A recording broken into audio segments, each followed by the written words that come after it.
Hello and welcome to the pre-show for our reveal stream for Destiny 2 Year 2. We're excited to have you here today. I have two developers in the hot seats. This is Deej. I will be your host when the stream begins. This is a sound check. This is not the stream. We will have no reveals during this sound check. This is simply an opportunity for us and yourselves to adjust your audio levels so that we don't blow out your eardrums while we blow your minds.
We have this opportunity that we wouldn't have had years ago to ship a game and then really collaborate with people outside the studio to figure out, like, what is the best version of that? Honestly, yeah, like, we're building something the community has been asking for, and it's accumulation of everything that we believe the game needs to be.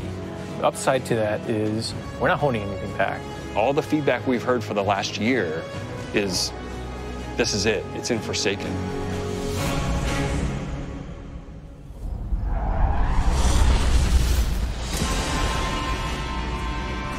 We want this release to have a different tone and a different vibe. We sort of just embrace that Western revenge vibe. You're going to a darker place. You're going to take on a different role as a Guardian. A barren landscape with like the asteroid vibe with like tumbleweeds. And I mean, that just sounded cool. Grit, man. I want to bring the dirt back. And what better way to start a story than to start it with a prison break? Right. Cade's been filling this prison with bad guys that are really bad. And so when it breaks, things can happen to all the world. First place you're going to go to is the Tangled Shore, which is a new part of the reef that you've never seen before. That's right, my friend. It's a collection of lashed together asteroids and rocks out in the asteroid belt. It's very otherworldly, and it's full of pirates and assassins and bad guys. It's become a lawless place. It truly is a frontier. It's completely taken over. The most malevolent force there is the Scorn. They're very aggressive. They're always going to charge and push you. The Barons are the top dogs in the Scorn, and each one has gone back and like committed nefarious crimes. I think of it as the reverse Magnificent Seven, like the worst of the worst criminals. You are hunting down these different Barons. In fact, they're called Baron hunts. So one Baron is a sniper, and you have a sniper versus sniper battle with them. Another Baron is this big, giant, hulking melee character.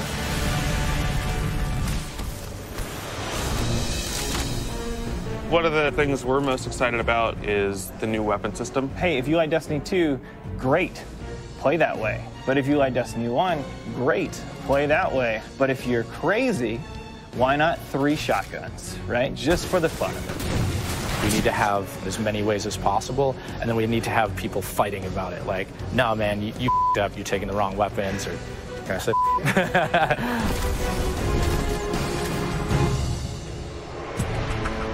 So randomables are coming back. Every single weapon is going to feel different when it drops. And we're improving the mod system, so you can customize your weapon the way you want it. We've got a whole new Masterwork style system coming together where you actually are able to kind of move your levels up over time. And so there's investment back on the weapons again.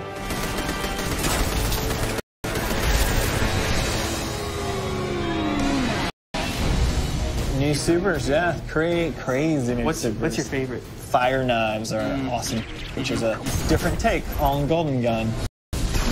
We took a lot of inspiration from Rise of Iron. You cast that thing, you got a huge hammer now, and you slam that thing down, and it sends out this fire in front of you that then creates a fire tornado.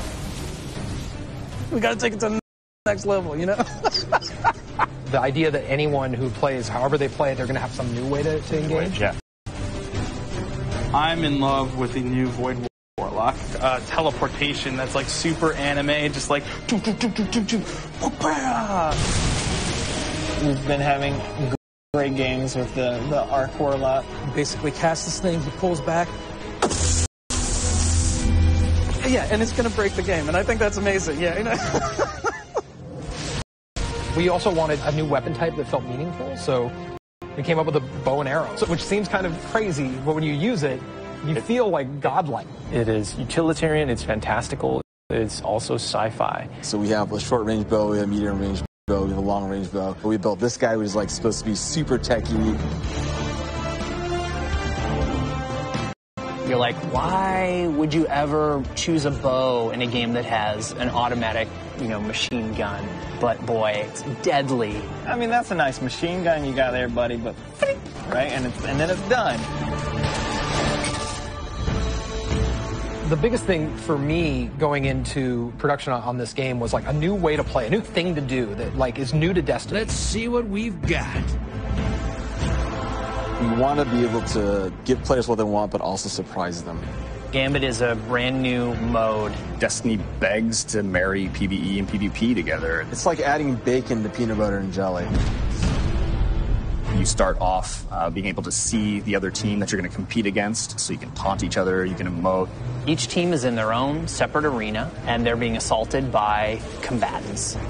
They're dropping motes for you to collect, you bank them. When you put them in your bank, you're going to send a blocker over to the other side that locks their bank down. They can't put moats into it until they take out that blocker. Filling up your bank with the moats is how you summon your primeval. You burn it down, that's it. Round's over.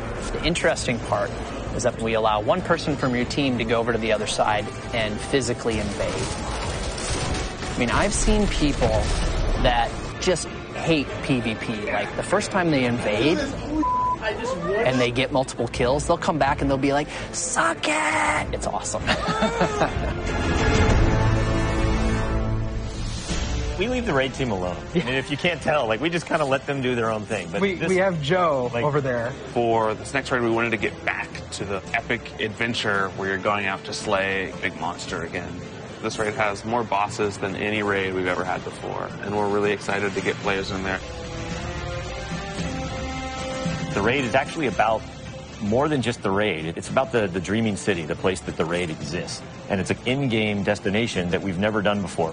It's the awoken homeland. I could talk about the Dreaming City for hours. It's like if the Vault of Glass and Dreadnought had a baby. If they were like twins. Or yeah, that's actually more accurate. Yeah, they're like twins. It's Yeah, like yeah, yeah. You had twins, and then you took those twins and you put them on the doorstep of Peter Jackson, raised them as his own, and then that's the Dreaming City. It is magical and weird and mysterious. It's designed to be a destination that has puzzles that you need to solve. A lot of hidden corners, lots of passageways that might not seem to exist the first time. And the raiders, they affect this destination. They change it for everyone. It's like this cyclical endgame place where there's just secrets and different activities that unveil over time. So the Dreaming City that you see at launch is not going to be the same Dreaming City 2-3 weeks later.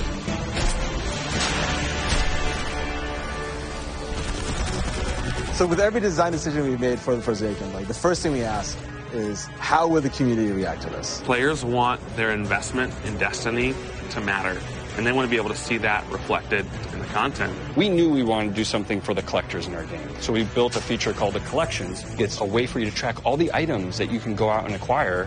There's so much gear in our game. There are 2,000 items you can get. Go get them. You can look at sets and you can say, I haven't filled out this set. What do I have to do to go get it? If I want to find like how many guns in the world, I can actually go look now. We also had a triumphs thing, which is just acknowledging your achievement. It like ties into records, it ties into lore. It's a thing that can help you thrive, like, hey, I want to do that. And if I do those things, I can get a title. Like, I can have a title floating over my name that says that I'm a god or whatever. Not me, but like you.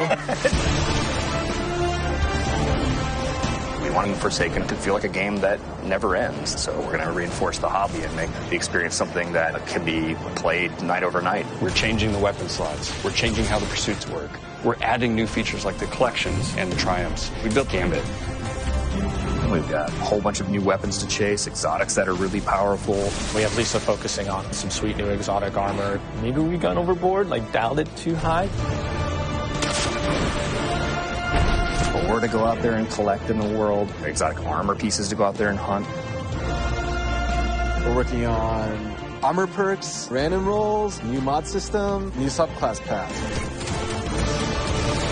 We're making Forsaken for people who love Destiny. Making a game that we can all love. That is the goal. That's what we're going to constantly be pushing towards, always. Everything we're building is through that lens.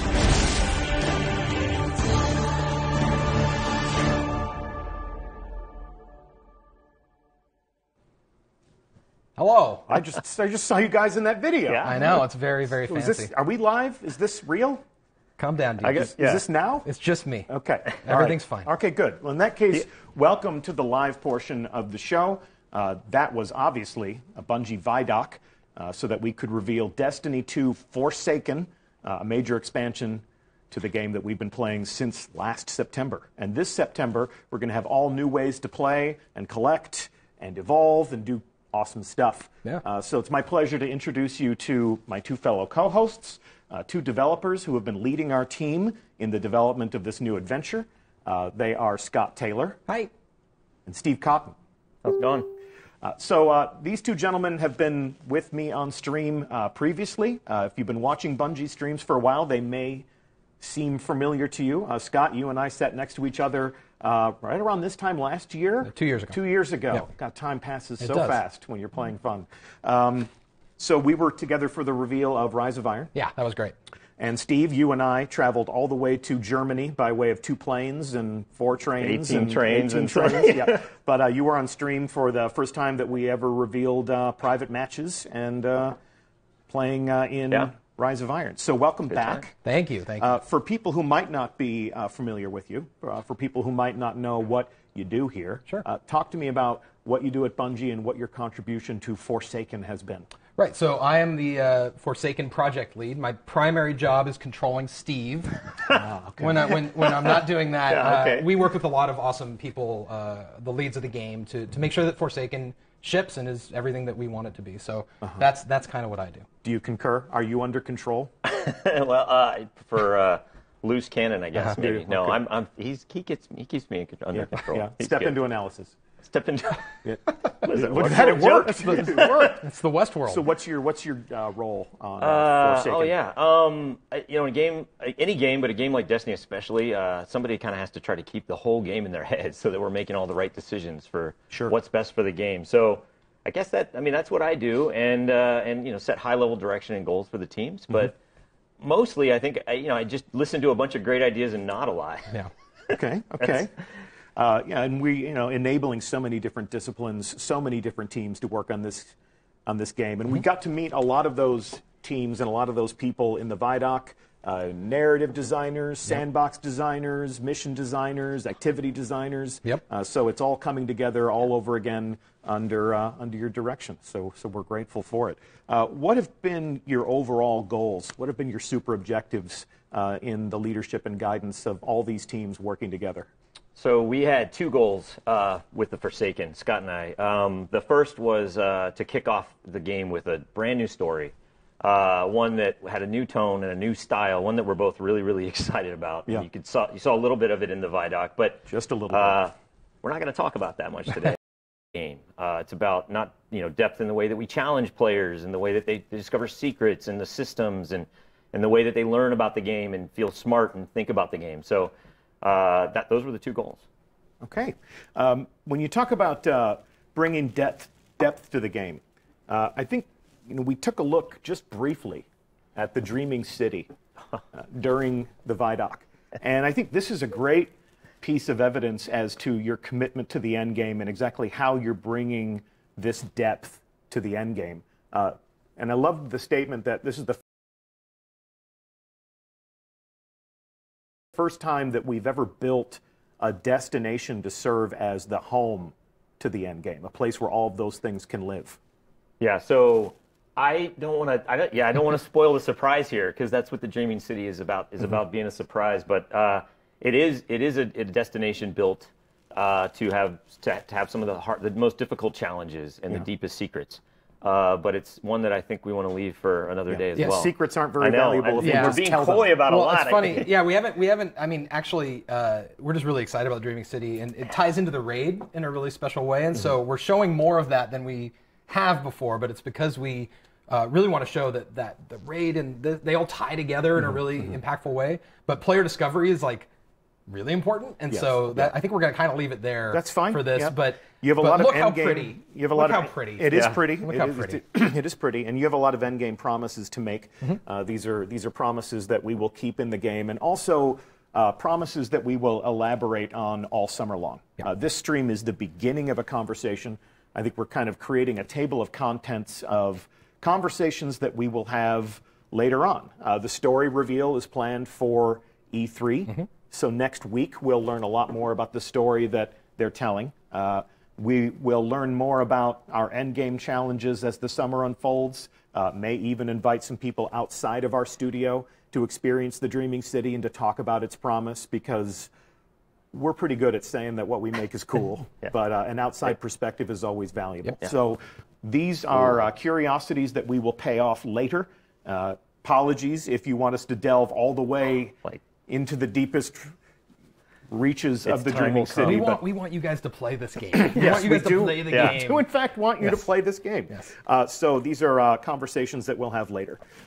Something that we talked about a great deal in the Vidoc was Gambit. Gambit my shirt. Gambit, yes. Or as our community has come to know it, Redacted. Yes. So this was the super secret mode that we have had some people in our community get a first glimpse at here in our studio. If you were one of those people, one housekeeping note, we do want your reactions and your hot takes about Gambit to be kept under wraps until the first day of E3. But if you'd like to raise your hand and say, I have played Gambit, that's a good beat for this moment. They can replace redacted with Gambit. Yeah, that's about as much as the conversation has evolved. That seems good. But while we did talk a lot about how it plays and what the essential experience is, what have been your goals for this new activity that we've never seen Destiny played this way before? So it was really important to both Scott and I that Forsaken was able to deliver a new experience to people, right? And so what we gave the team, Lars, Robbie Stevens, the team free reign to invent something completely new, but specifically one that took advantage of all the best aspects of Destiny. So shooting monsters in the face, shooting guardians in the face. Bring those together and then add like big bosses and small bosses and treasure goblins. And like moat goblins. There's moats. Moat goblins. Like a golden axe. Yeah, and then one player's moat is another player's treasure. That's true, actually. Yes, that is true. If you bank those them. are a thing. Those are a thing. Yeah. So all of those things, and then the team did something really awesome, and they added a risk-reward strategy mechanic to the game that really changes the conversations and the way that the decisions that you make during the game. It's no longer just about how fast can I shoot a guy and bring him down. It's about, well, should I be killing guys? Should I be collecting motes? Should I be banking? Should I be invading the other team? And so the result is fantastic to play. The community got to play it. And then, actually, this is really cool. At E3 next week, people will get to play Gambit. That's what we're going to have there. So on the show floor, we're going to have Gambit. And Gambit will also be like, on the Director, it'll be its own node. This new activity will live alongside the Crucible, the Strikes, and now we have Gambit. Yeah, it's its own thing. So, as Scott just said, we will be at E3 for the 6th year in a row. We will be at the Activision booth, working with our friends to put on a great show for everyone who gathers around that space. Stop by and play, stop by and spectate. This is our first opportunity for people to get hands-on with this new activity. Now, if it's a little late for you to be planning a trip to Los Angeles or trying to score an E3 badge and you want to join the hands-on pre-launch conversation, we're going to take that same Gambit build, that same pre-launch build that we're bringing to E3, and we're going to ship it straight to Tampa, Florida after E3 is over so that it can be playable also at GuardianCon. So we're going to be sending an away team to that gathering of community and content creators. Gambit will be playable there. And if you want to be included, get yourself a ticket to GuardianCon because we'll be there too, and we'll see you there. Anything else that we want to say about Gambit before we move on? Just excited for people to play it. Yeah. Yes. So you've talked a lot about reinforcing the hobby, and once the Destiny campaign is finished, a lot of players are always asking us, what's now? What's next? How are you going to keep me engaged over the course of a year? Give me a roadmap for all of the other moments when I know that my hobby as a Guardian is going to be infused with new things to do. One of our new answers to that question is something that we're calling the annual pass. This is a new way for us to sustain the game with new releases of content. And if we can keep the main graphic on the screen for just one moment longer, I want to call out the fact that the annual pass has 3 different releases. This is live on DestinyTheGame.com right now, and because our product pages have gone live, we just want to set some expectations for how this is different from what you may have known this year. If you played Curse of Osiris, if you played Warmind, this is a different thing. So if you're the type of person that throws your money down on something as soon as it becomes available, we'd like to set your expectations that this is different than those expansions. What we have here are 3 different releases that will come out over the course of the year. Black Armory, Joker's Wild, and Penumbra in the winter, spring, and summer to come. So these releases are a new way for us to deliver content. What purpose would you say that these serve? I think that the purpose here is to give you more of what you want more often. Okay. It's also about it's more about chasing the power and the gear. Okay. basically that's it. I mean, it's And more that's often a more stuff that you care huge about. cornerstone for Destiny, the acquisition of power, the collection of new gear, the upgrading of your character. That's really what people talk about when they refer to the Destiny hobby. Let me take a deeper dive into exactly what you'll find in these different releases over the course of the year in the annual pass. And if we can give people a read on this, here is what, across these 3 different releases, you can find in your annual pass. Endgame challenges, obviously new things to collect, new and returning exotics, new pinnacle activities, deeply challenging things to really test your skill and your teamwork, new triumph records to collect, and we'll take a look at exactly how that'll unfold in the game, and new lore to discover and collect in the game using new tools and features that we'll be delivering to every player. The annual pass does have exclusive content for the people that purchase it, but this collection game is about to evolve in year 2. So I would say that to set your expectations for this right now, we're leaning harder into the things that keep you coming back to the game week over week, month over month. It's activities, it's action, it's challenges, it's things to earn and collect. We're not leaning as hard into cutscenes or cinematics.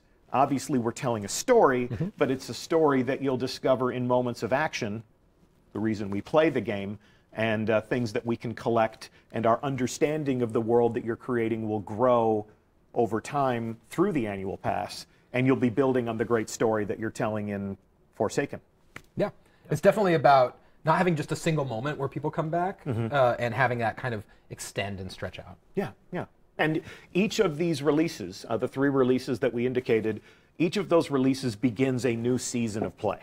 So they kick off the season. It's a season that every player can enjoy with the people that own the annual pass, but it is sort of a thematic shift. So with the new beginning of the season, with the new release in the annual pass, we create a new theme that presides over everything that people will be doing in the game. This is obviously something that you'll need to know more about. This is something that we will be talking more about, but because it's live and because it's available right now, we felt this was an important conversation to have before everyone made the assumption that, oh, these are these 2 expansions that I'm used to getting in Destiny. We've reinvented the way we sustain the hobby. We've reinvented the way that we release new content after launch, and we'll talk more about this. We'll talk more about everything we're talking about today, but we'll definitely talk more about this soon. Anything else you think I should be saying about that? No. That's kind of the new raw space, but we'll get more into it. In addition to the annual pass, obviously there's all the things that we do for every player of Destiny 2. And we're going to continue to update the game. Got a brand new roadmap to put on the screen. If all has gone according to plan upstairs, we have a brand new roadmap that has been updated on Bungie.net right now. So if this isn't entirely legible on whatever screen you're using, Bungie.net has our new June 5th development roadmap, and this is where we plot the updates that every player of Destiny 2 will receive. And as you can see, update 1.2.3, 1.2.3, so you don't think I'm just counting, due out on July 17th, has some pretty exciting new developments that will change the game even before Forsaken launches. Let's call out some of the things that we're looking forward to the most. Solstice of Heroes seasonal event. It's very fun. Yeah. So, and while the annual pass will have different things for players to tackle and enjoy, every player of Destiny 2 is going to continue to enjoy these seasonal events, these special occasions. Solstice of Heroes really deserves its own proper reveal. Yeah. So we will talk more about how that'll play out. 6v6 quick play. Pretty great. Yeah. So the 6v6 playlist in the Crucible will permanently be home to 6 players versus 6 players. We'll keep competitive as that, intimate, little sweatier, a little more challenging 4v4 engagements. And for those solo players out there that aren't excited about 6 players versus 6 players in those stacked teams, the Rumble playlist becomes permanent. And then all of the other things that you may have seen on a previous roadmap, bounties, prestige raid lairs, and some of the different features that improve your quality of life as a player. let's move on to year 2. Yeah. Along with the launch of Forsaken come a lot of interesting evolutions to the Destiny player experience. Scott, I think you can agree with me when I say that the most important development, the most important update on this list, bulk shader deletion. I don't think it's a question. I think it's just. I think that is just a fact. That we can just move it up the bulk list. shader, and then shaders also are put it where it belongs in our other some other features. All kidding aside, shaders have been a very large conversation in our community, but there's a lot of other things here that a lot of players of Destiny can get very excited about. Power matters in Iron Banner and Trials. So if you want to win in the Crucible and those special events, you better commit to the progression of your Guardian. What else are you excited about? What else you want to call out? Oh man, well there's vault space, which is also another thing that we add all this content, and I don't want to spoil ahead, but we're adding some random roles. And sure. We can jump into that. But those things all tie together, right? And so because we're doing that, the vault space is pretty important. We'll take a look at gear collection and in-game triumph in just a minute, but it's important to call out that while collecting gear and keeping it in a menu that's sort of like your accomplishments, weapon randomization, or more affectionately known as random rolls, that is something that is coming back. Let's just say it again. Yeah, they're testing it upstairs right now. It's coming back. We're bringing it in. Yeah, it's gonna be good. What's your goal for that as a game director? Yeah, the goal for random rolls is just to get to make earning gear more exciting to players, to personalize their chase for weapons and armor, and to really get add that depth that we were talking about before to a system that they can now kind of learn and dig into and try to figure out. Yeah, I'm loving this recurring theme of depth. Yeah. Every drop has the potential to be exciting, to be something new. And then when you get those weapons, how do we arrange them on our character? The weapon slot changes are something that are in development. We've seen that in playtest. Oh yeah, and yes. Actually, do you want to talk about how it works? Then I can. Sure, like weapon slots. Weapon slots are really exciting. I mean, all those things on that list are exciting. The weapon slots, especially, because the weapon slots are really about giving you more control over your playstyle. So for me, it's about getting my fusion rifle back. Sure. That's just that's my priority. But for everyone else, I think it's different, right? And so now you have more control over which weapons you can put in those first 2 slots. You can still roll your 2 hand cannons if you want. Or you can roll 3 shotguns, Deej, if that's. I do enjoy shotguns. Yeah, but it changes the way that you think about the weapons that exist today, because it's going to force you to move things around in a way that's really interesting, and then it changes the way you think about ammo and the way that it works. And so I'm really excited for people to play the weapon slots at E3. Yeah, so yes, like Steve said. Sorry, to steal your thunder there. Whatever. Yeah, spoiler. I didn't control him. Yes. He was next to there me. You go. You're a loose cannon. You're a loose cannon. I was keeping my mouth shut for a little while on purpose. No, so at E3 we said we're going to play Gambit. That means we're also going to be able to play test the new thing. So if you want a sniper in your primary, you want to play the bow, we're going to have those things as part of that Gambit experience. And an E3 test build, is usually it's in development. It's not the full game. It's not the finished product. Yeah. We usually deploy a limited inventory for use there, so it won't be the full realization of how the new weapon slot changes will work, but it'll give people a sense of how we're changing combat with access to different types of weapons for different opportunities. And like you said, you're going to let people play the way they want. Yeah, and those are all going to be Forsaken weapons too. So it'll be new cool stuff that people get to see in the different slots. Yep. And I did say that Destiny won't necessarily become Rocket Launcher the game, or was that just a fever dream from a rehearsal that we had prior to the stream? You said the fever dream. Did I say that live? Is this now? No, this is now. Okay.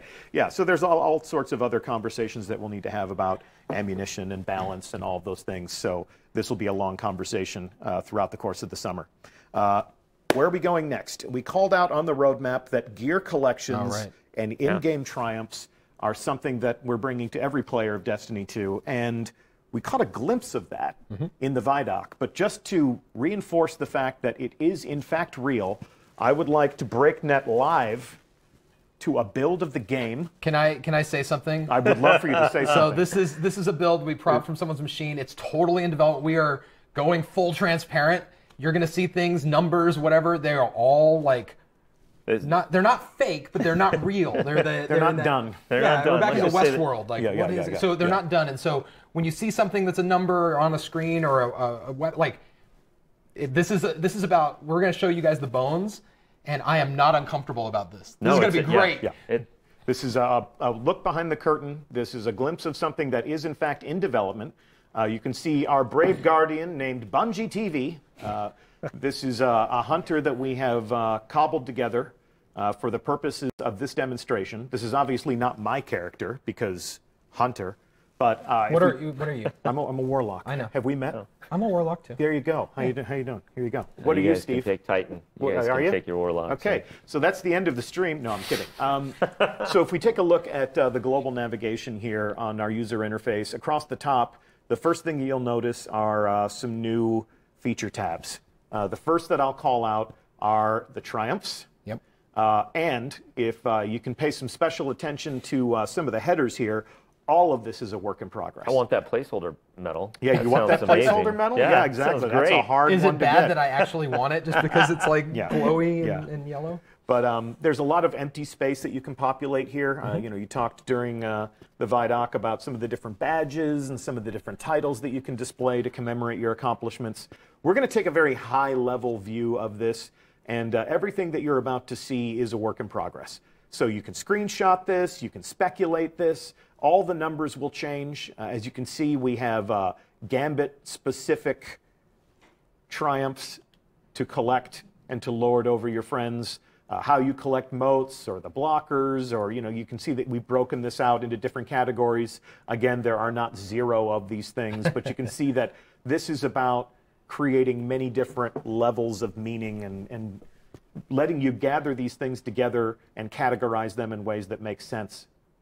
So that's Gambit, and then across here you can see that, again, the numbers are meaningless right now. We are in development. Different triumphs for PvP.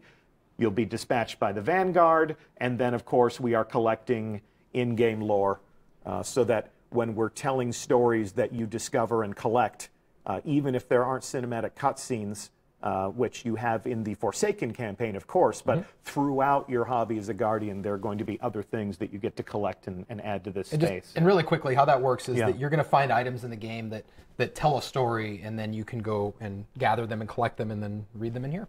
Wonderful. Yeah. Okay. You're going to find that story out of order too, right? Yeah, I mean, you're going to find.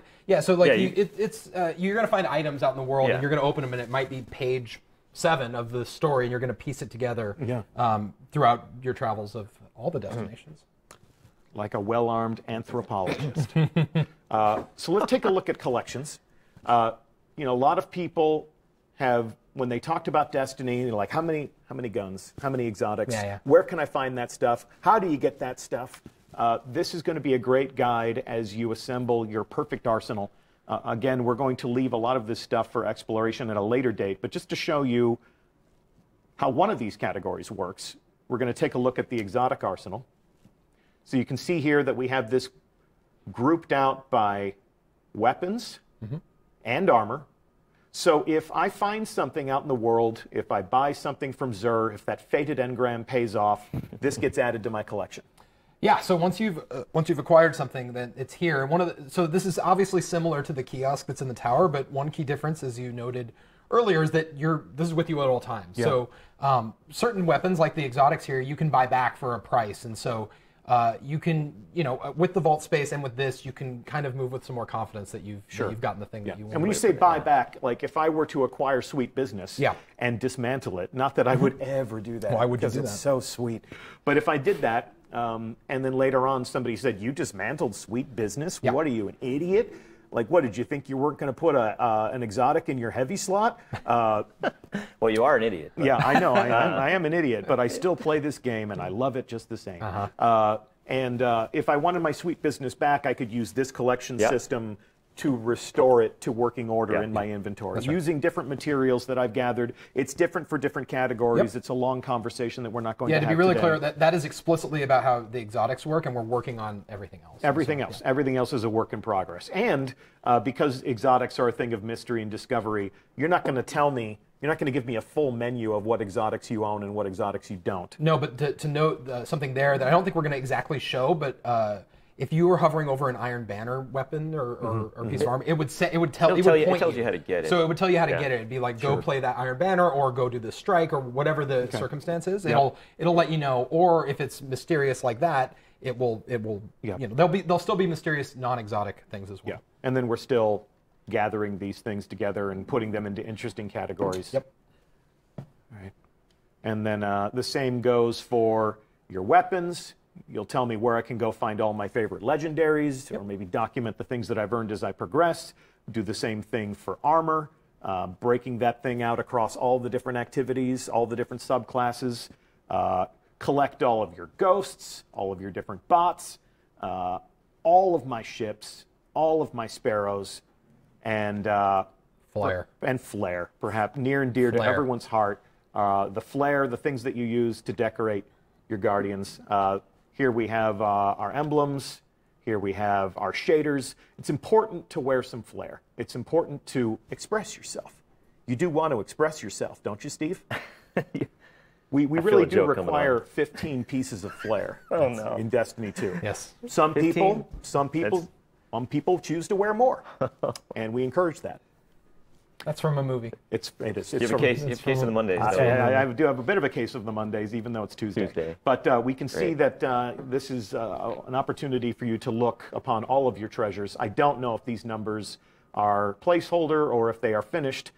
Pardon our dust. Let's just assume they're all placeholder. Let's just assume Yes. that they're all placeholder. Yes. Let's play that game. That is a fair assumption.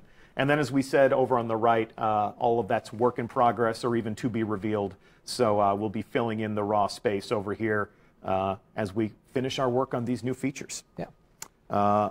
And what else would you want to say about this? Boy, I mean, like, these are features available to everyone. Triumphs and collections are available to all the players of Destiny 2.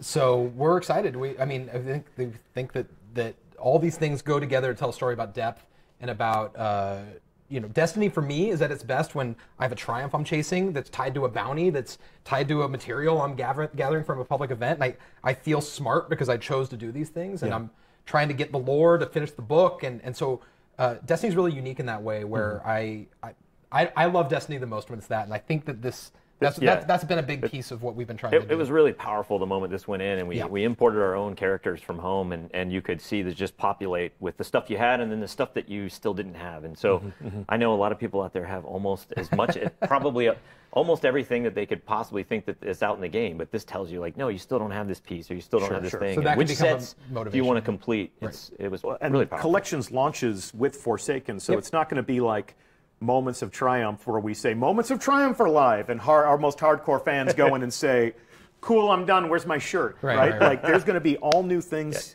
to gather in there. There are going to be all new things that you can go and do and collect, and the collections tab will be a great way for you to sort of plan your time, which is something that a lot of people in our community talk about. I want to plan my time. I want to play my game in the most profitable way possible. I mean, one thing we've talked about, back to the depth of the hobby and everything, is just the parallel pursuits that that players want to be on at the same time, whether it's the campaign or quests, or we're adding bounties. And so this collections is just another aspect, another axis of, hey, I can be spending my time going and getting this thing while I'm getting a patrol and I'm hunting down an outlaw and I'm doing all of these things. Or the quest to delete shaders. It's going to be great.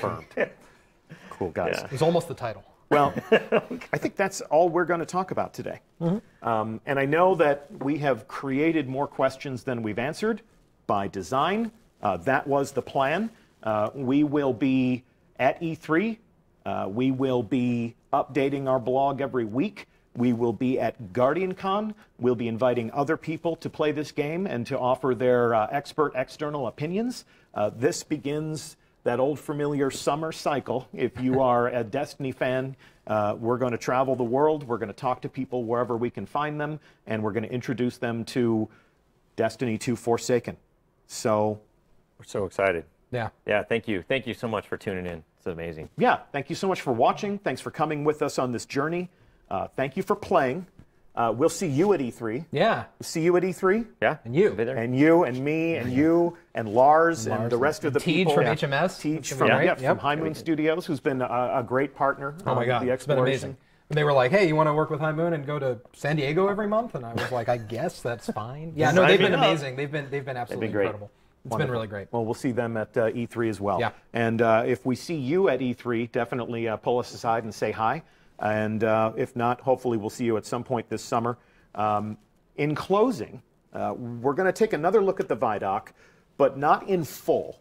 The team that made that Vidoc for us was given a challenge. We said, take everything that you're revealing, take everything that you're saying, take everything that our developers have said on camera, and compress it into 60 seconds. So let's see how they met that challenge with this. Hope you enjoyed the show. Check it out.